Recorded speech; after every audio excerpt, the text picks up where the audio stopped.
The war room of the Cathari flagship hummed with quiet energy as Supreme Commander Vexler studied the holographic display before him. His 4 eyes blinked in sequence, a sign of deep thought among his species. The blue light from the projection cast strange shadows across his gray, scaled face. "Explain this to me again," he said, his voice like stones grinding together.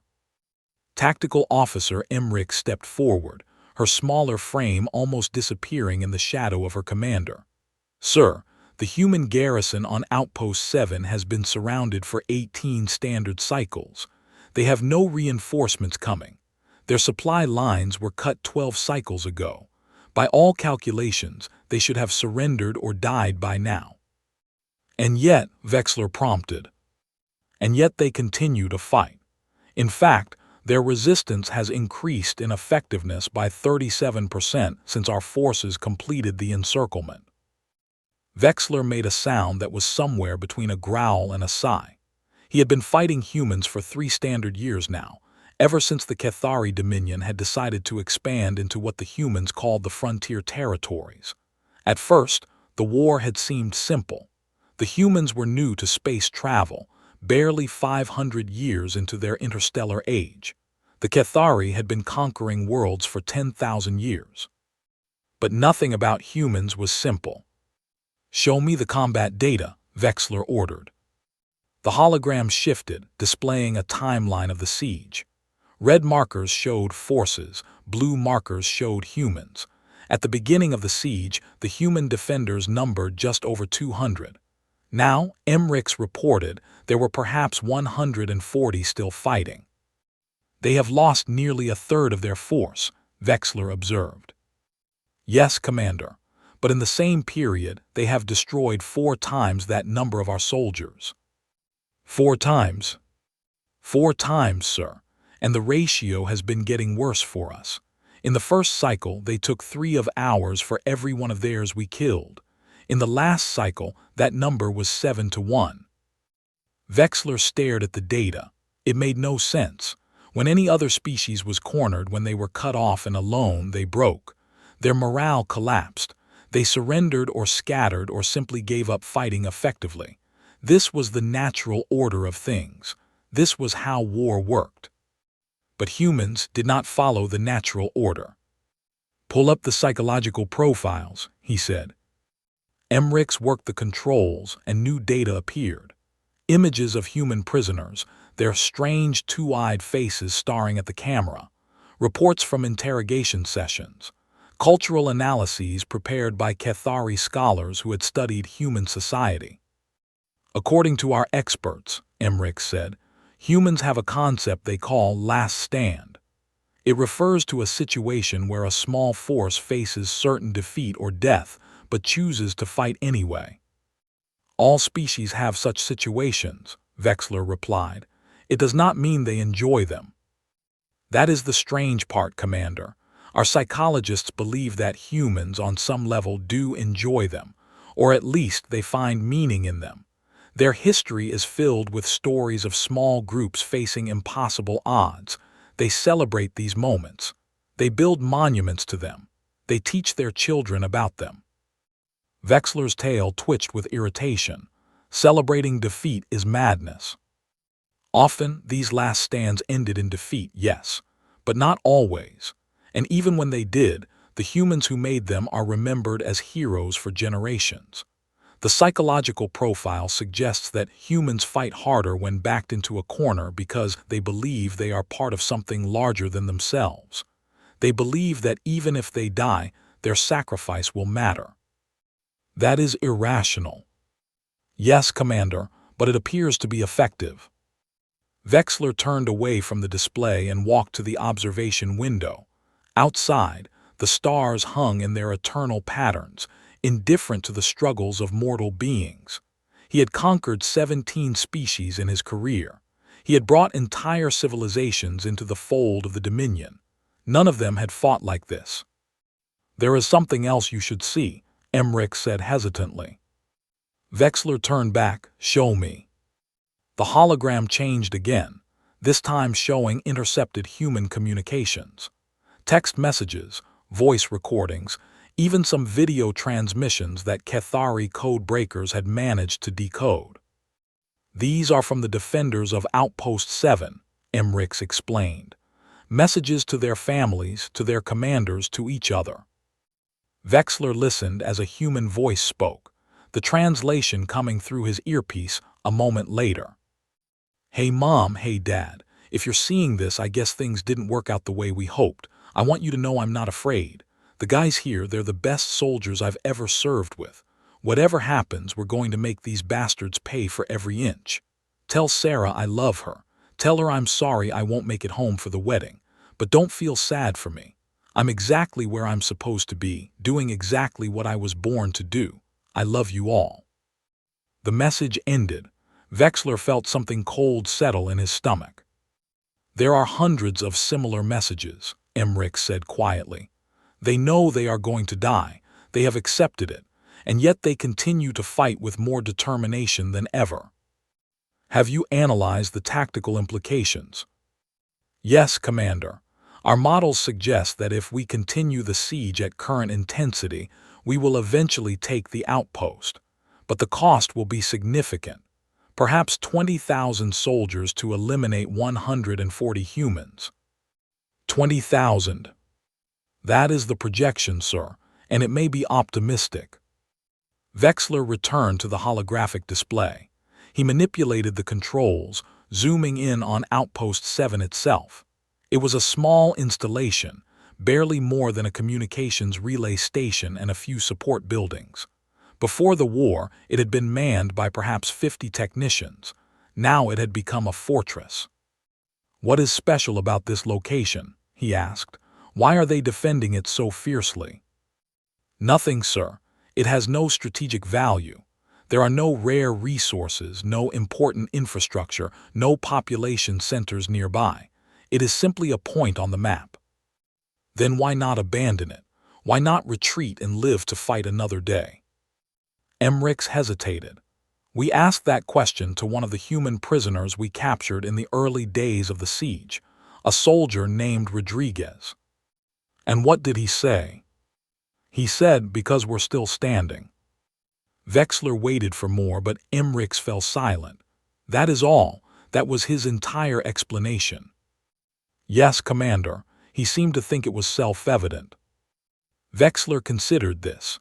In Cathari military doctrine, a position was valuable only if it served a larger purpose. Ground was traded for advantage constantly. No piece of territory was worth dying for unless it provided some concrete benefit. This was rational. This was logical. But humans did not fight with logic. "I have studied their history," Vexler said slowly. "There was a battle on their homeworld many cycles ago, a place called Thermopylae. 300 soldiers held a narrow pass against an army of hundreds of thousands." "I am familiar with the account, sir." "They all died, every single one of them, and yet humans still speak of them with reverence thousands of years later. They made songs about them. They wrote stories about them. They named their children after them. The psychological reports suggest that this event created a template in human culture," Emmerich offered. "A model for how a small group should behave when facing overwhelming odds. They call it holding the line. And the defenders of Outpost 7 are following this template." "It appears so, Commander. They have even given themselves a name. They call themselves the 300 in reference to that ancient battle." Vexler felt his scales ripple with frustration. He had thousands of years of military tradition behind him. He had studied every great strategist in Cathari history. He had written books on the art of war that were required reading at the Imperial Military Academy, and yet he could not understand these humans. "There must be a weakness," he said, "a way to break them." "We have tried everything, Commander. We cut off their supplies, but they found ways to live on less. We bombarded them from orbit, but they dug deeper into the ground. We sent psychological warfare units to demoralize them, and they responded with jokes and music." "Music?" "Yes, sir. When our propaganda broadcasts began, they started playing their own music over external speakers, something they call rock and roll. It appears to have improved their morale. Vexler closed his eyes. "Get me strategic command," he said. "I need to speak with the High Council." Emmerich bowed and moved to comply. As she worked, Vexler continued to stare at the holographic display of Outpost 7, 140 humans, alone in the void, surrounded by enemies who outnumbered them 100 to 1. By every measure, they should have been broken. By every calculation, they should have given up. But they had not, and that was the most terrifying thing of all. Because if Vexler could not understand why they fought, he could not predict what they would do next. And in war, the enemy you could not predict was the enemy you could not defeat. The communication channel opened, and the stern face of High Counselor Thrax appeared in the hologram. "Commander Vexler, report on the Outpost 7 situation." Vexler straightened his posture. "High Counselor, I must inform you that our projections have changed. The siege is not proceeding as expected." "Explain." "The humans are not breaking. They are fighting harder with each passing cycle. At current rates, taking the outpost will cost us 20,000 soldiers." Thrax's eyes narrowed. 20,000 for a communications relay. "Yes, High Counselor. I recommend we withdraw and bypass the position entirely. It has no strategic value." "Withdraw? The Cathari Dominion does not withdraw from primitives who have barely discovered space travel."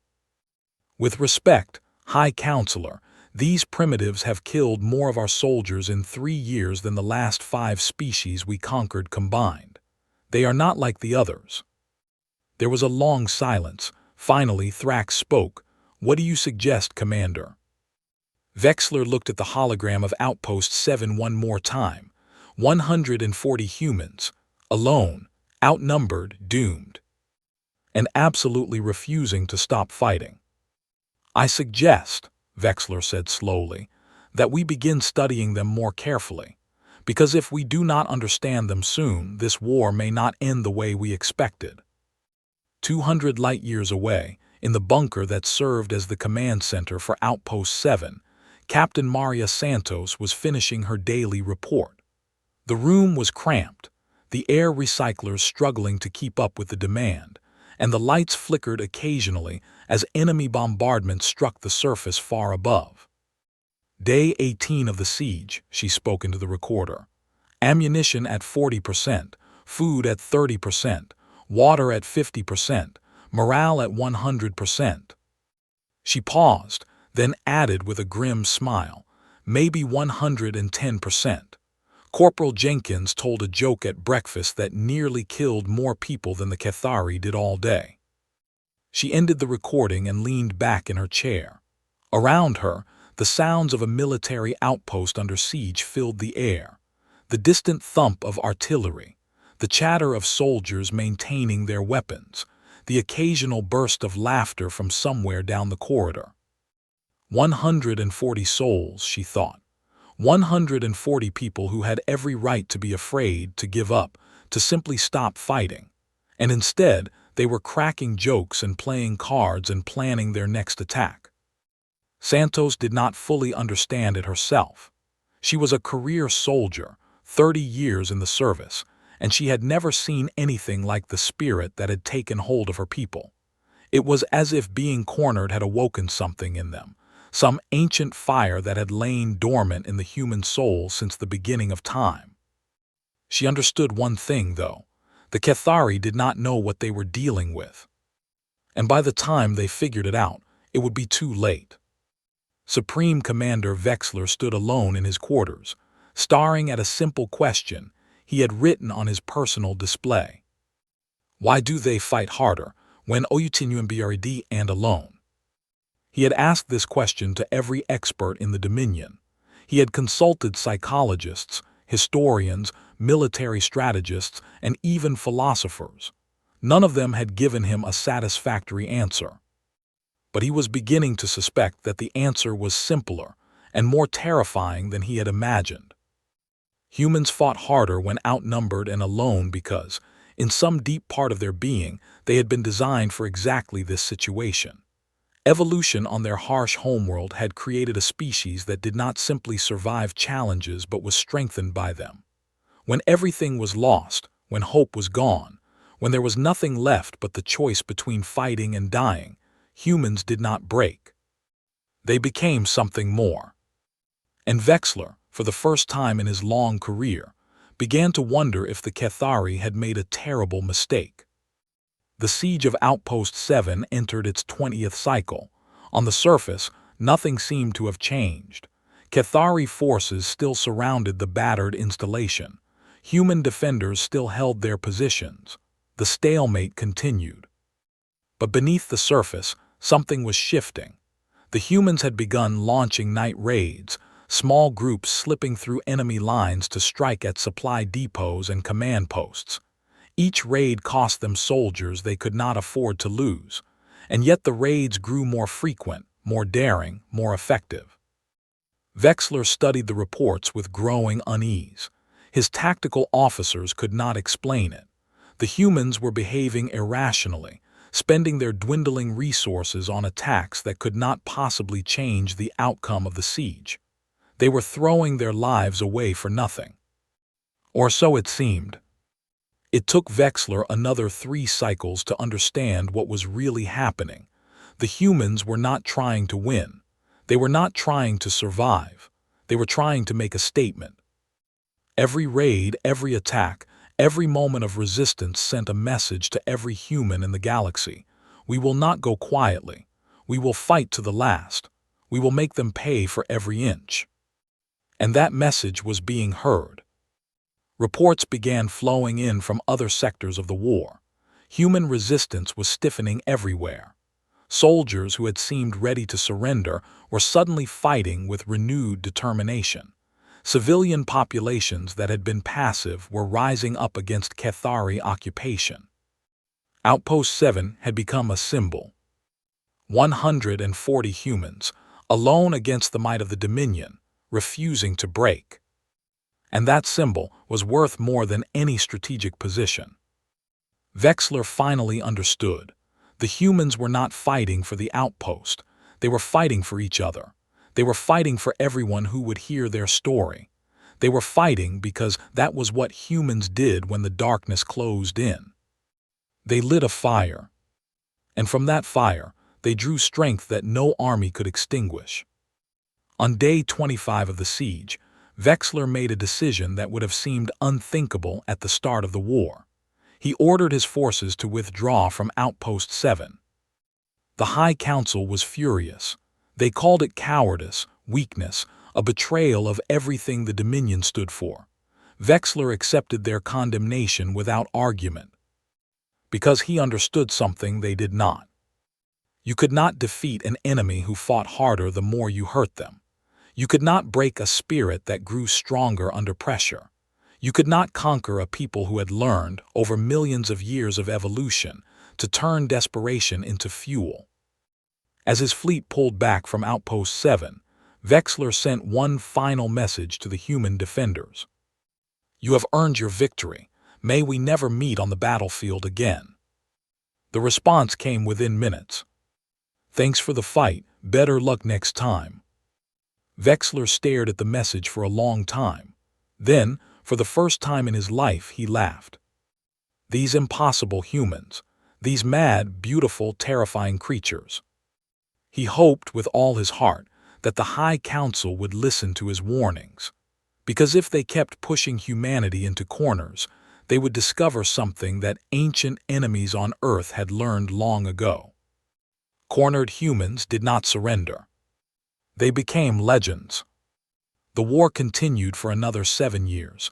The Cathari won battles. They captured worlds. They did everything that conquerors were supposed to do. But they never broke humanity's spirit. And in the end, it was the Dominion that asked for peace. The treaty was signed on the anniversary of the siege of Outpost 7. It was not a coincidence. The humans wanted to remind the Cathari of what they had learned in that dusty bunker on a worthless rock in the middle of nowhere. You could not defeat a species that fought harder when outnumbered and alone. You could only learn to respect them, and eventually, perhaps, to call them allies. Captain Maria Santos, now Admiral Santos, was there for the signing. She wore her old rank insignia on her dress uniform, a reminder of the woman she had been when the siege began. Of the 140 who had held Outpost 7, 63 had survived to see the end of the war. 63 legends. As she put her signature on the treaty, she thought of the soldiers she had lost, of the jokes they had told in the darkness, of the songs they had sung when the enemy tried to break their spirit, of the fire that had burned in their eyes even as death closed in around them. They had not died for a communications relay. They had died for something much more important. They had died for an idea. The idea that humans would never stop fighting, that no matter how dark things got, there would always be someone willing to stand in the gap, that the human spirit could not be extinguished by any force in the universe. And that idea, Admiral Santos knew, would outlast any empire that tried to crush it. She looked across the table at Supreme Commander Vexler, who had fought against her for so long. He met her eyes, and she saw something there she had not expected. Understanding. He knew now what the Cathari had been fighting against. Not just soldiers, not just weapons, not just strategy and tactics and military might. They had been fighting against the fundamental nature of humanity itself. And that was a war no one could win.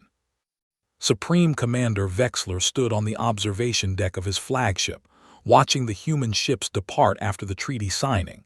7 years of war, millions dead on both sides, entire worlds reduced to ash. And in the end, what had the Cathari gained? Nothing, less than nothing.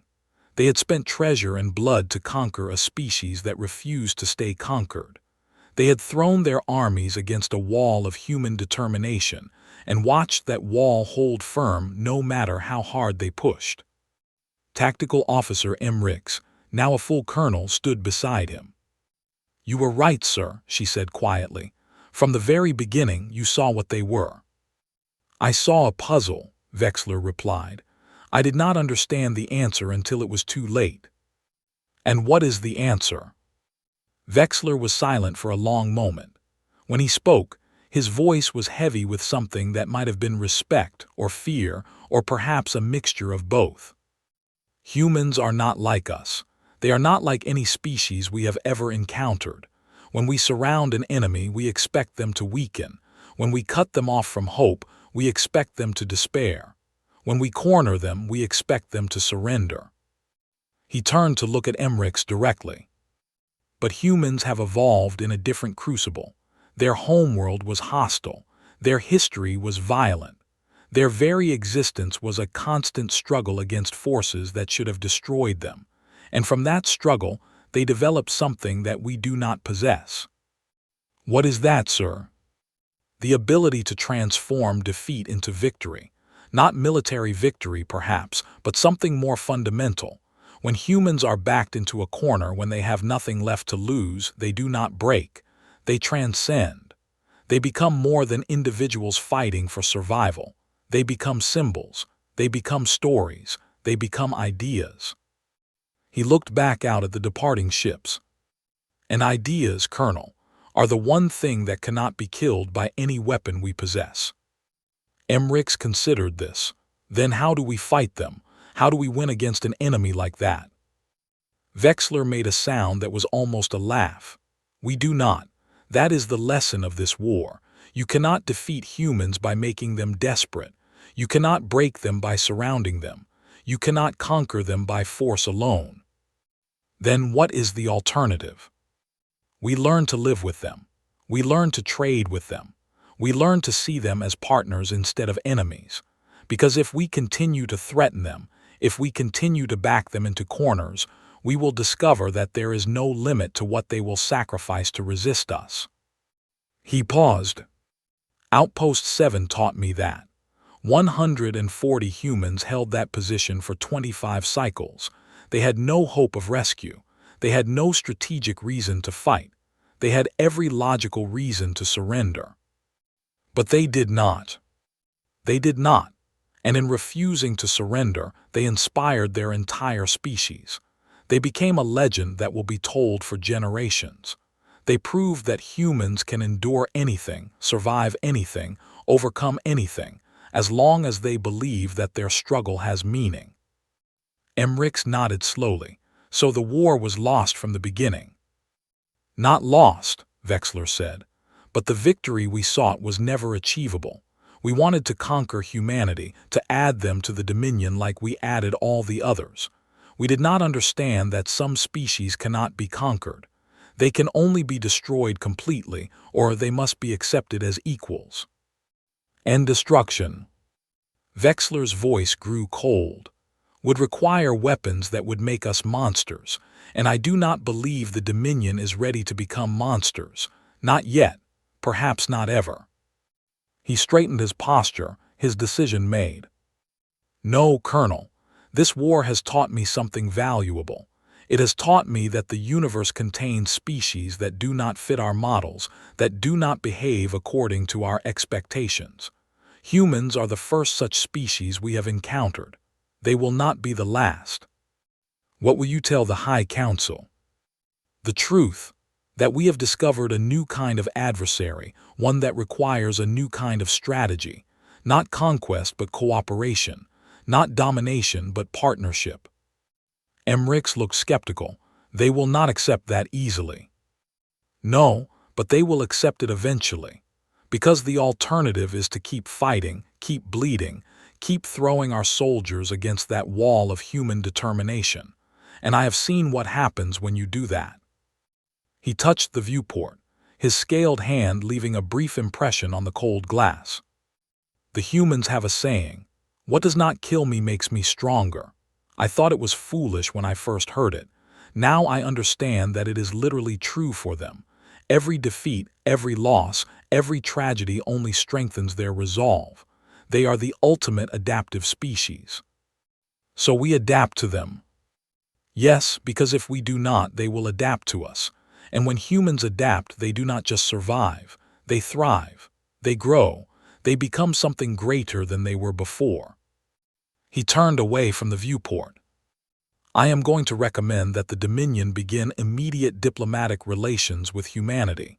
Full recognition, trade agreements, cultural exchange, everything that we offer to our allies. And if the High Council refuses? Wexler smiled, a rare expression on his harsh features. Then I will remind them of Outpost 7. I will remind them of what 140 humans accomplished against our best soldiers.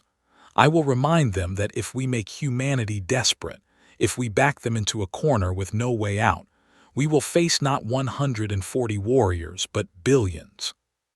Billions fighting with that same determination. Billions who have been raised on the legend of the 300. Billions who know the stories, who have internalized the lessons, who have been taught from birth that humans do not surrender, do not break, do not give up no matter how dark things get. He shook his head. No, Colonel, the High Council will accept my recommendation, because the alternative is unthinkable. We would have to exterminate humanity completely to defeat them, and even then I am not certain we would succeed. Their story would live on. Their legend would inspire others. Their fire would spread to species we have not yet encountered. Some things, Wexler concluded, are best left unconquered. The years passed, the treaty held. Slowly, hesitantly, the Cathari and humanity began to build something new, not friendship exactly. The wounds of war were too fresh for that, but respect, understanding, a grudging acknowledgement that both species had something to offer the other. Wexler retired from military service and wrote his memoirs.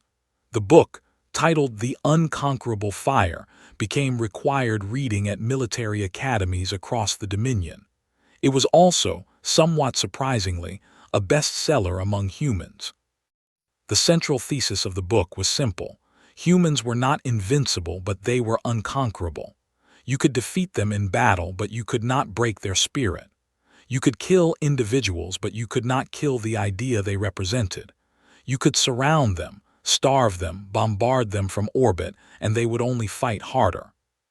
The book ended with a question that Vexler had never been able to answer.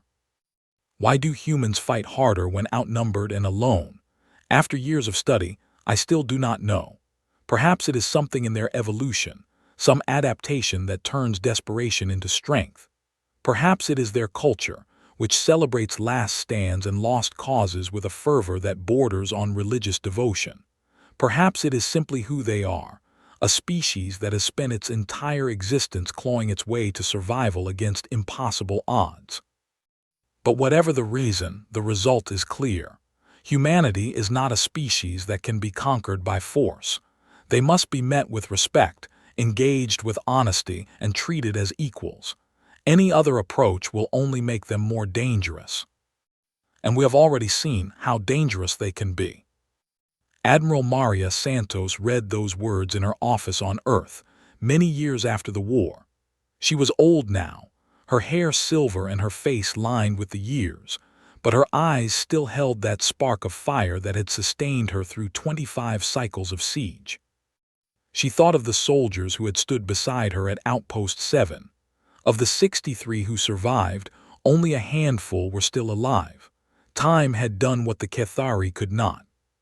But the story lived on. Every year on the anniversary of the siege, young soldiers gathered at the memorial. They heard the names read aloud. They listened to the recordings that had been preserved. They stood in the reconstructed bunker and tried to imagine what it had been like. And they made a promise. A promise that if their time came, if they were ever surrounded and alone and facing impossible odds, they would remember the 300. They would remember what their ancestors had proven on that worthless rock in the middle of nowhere. They would remember that humans do not break. Santos closed the book and looked out her window at the stars. Somewhere out there, the Cathari were going about their lives, their empire humbled but intact. Somewhere out there, other species were watching, learning, trying to understand these strange beings called humans. Let them watch, she thought, let them learn. Because the lesson of Outpost 7 was not just about war.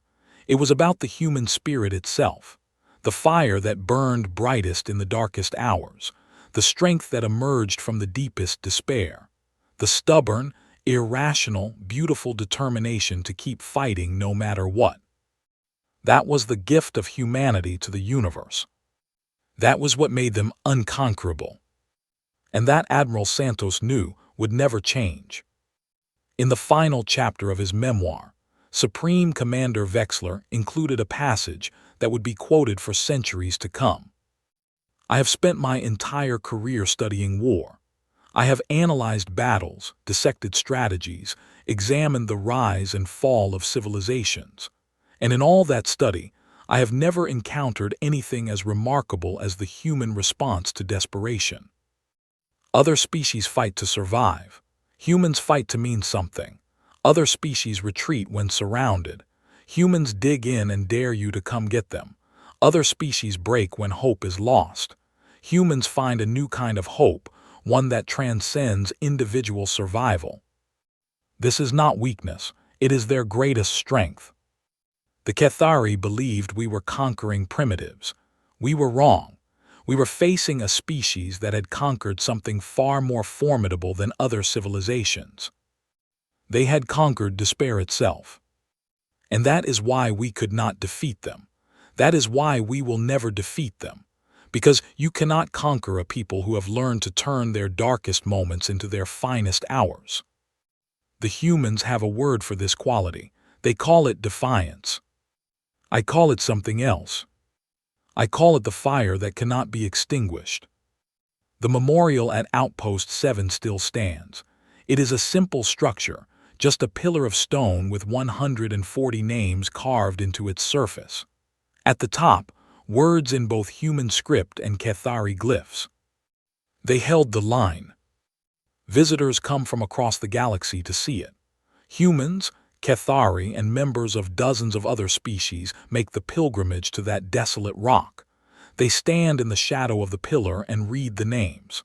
They look out at the barren landscape where so many died. And they understand. They understand that this is not just a memorial to soldiers who fought bravely. It is a testament to something larger, something that defines humanity as a species. The ability to find strength in weakness. The capacity to turn defeat into victory. The fire that burns brightest when all seems lost. The visitors leave changed. They carry with them a new appreciation for what humanity represents in the vast tapestry of the galaxy. And they carry a warning, unspoken but clearly understood. Never back humanity into a corner. Because that is when they become truly dangerous. The universe is vast and old and full of wonders. Empires rise and fall like waves on an infinite shore. Species emerge from the darkness, reach for the stars, and eventually fade back into the void from which they came. But some stories endure. The story of Outpost 7 is one of them. It is told in academies and taverns, in temples and council chambers, in every corner of known space. It has become a legend, a myth, a cautionary tale for any who might consider trying to conquer humanity. The details change with each telling, the numbers grow, the heroics become more fantastic, the villains more terrible, the heroes more noble. But the core remains the same. 140 humans. Surrounded and alone. Outnumbered beyond all reason.